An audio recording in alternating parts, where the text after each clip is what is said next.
Hello' friends, স্বাগতম জনাইছোঁ আমাৰ এই ইউটিউব চেনেললৈ। আজি মই এইটো বিষয়ত আপোনালোকক জনাব চেষ্টা কৰিম যে CAAৰ ফুল ফৰ্ম কি, মানে CAAৰ সম্পূৰ্ণ অৰ্থ কি। জানিবলৈ ভিডিঅ'টো শেষ পৰ্যন্ত চাই থাকিব। তেনেহ'লে বলক আজিৰ ভিডিঅ'টো আৰম্ভ কৰোঁ।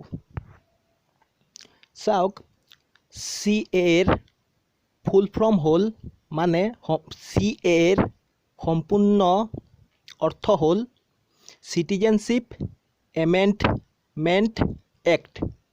আমি যদি অসমীয়াত ক'ব যাওঁ, নাগৰিকত্ব সংশোধনী আইন। নিশ্চয় আপোনালোকে বুজিব পাৰিছে যে CAAৰ ফুল ফৰ্ম কি বা CAAৰ সম্পূৰ্ণ অৰ্থ কি। তেনেহ'লে আজিলৈ ইমানেই। আকৌ লগ পাম এটা নতুন ভিডিঅ'লৈ। তেতিয়ালৈ বাই। ৰ'ব, এতিয়া পৰ্যন্ত যদি আপুনি আমাৰ চেনেলটো ছাবস্ক্ৰাইব কৰা নাই, তেনেহ'লে চেনেলটো কৰি দিব ছাবস্ক্ৰাইব, লগতে বেল আইকন প্ৰেছ। বাই।